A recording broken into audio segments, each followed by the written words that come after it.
Hi, thanks for tuning in to Mo Money Matters. Today's topic is 401k loans.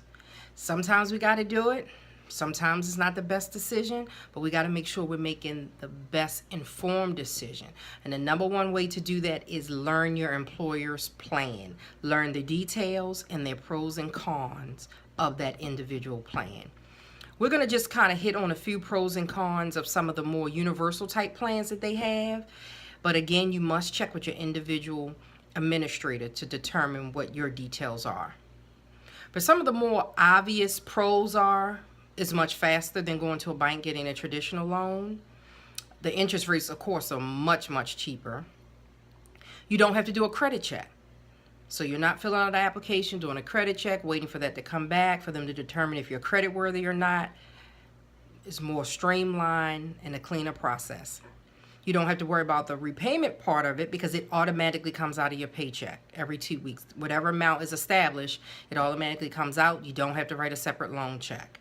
And last but not least, one of the big advantages is there's no prepayment penalty.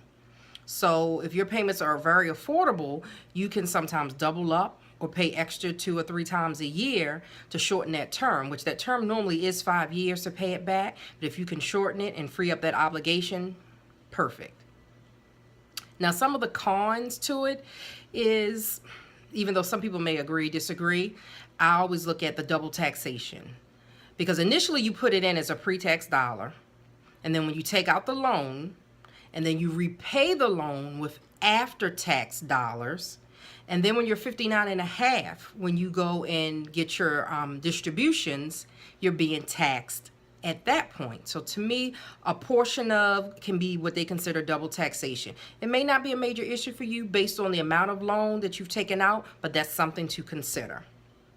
Also, based on your provider plan, are you allowed to make new contributions while you're paying back a loan?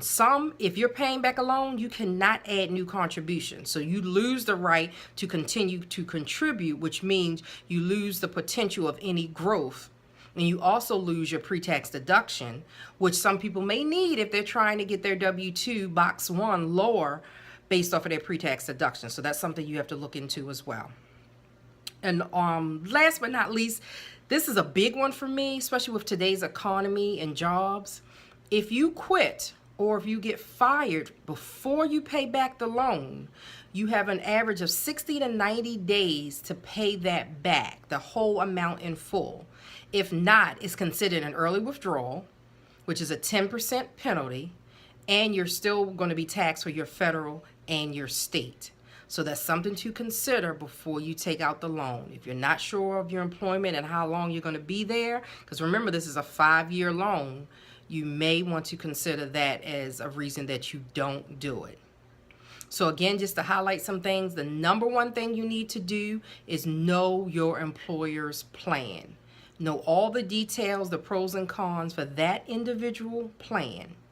Secondly, do the math. Sit down and work the numbers and see if it is beneficial after you know the plan details. And then after that, make an informed decision, not an emotional decision. And once again, thanks for tuning in to Mo Money Matters, and thanks for your subscription.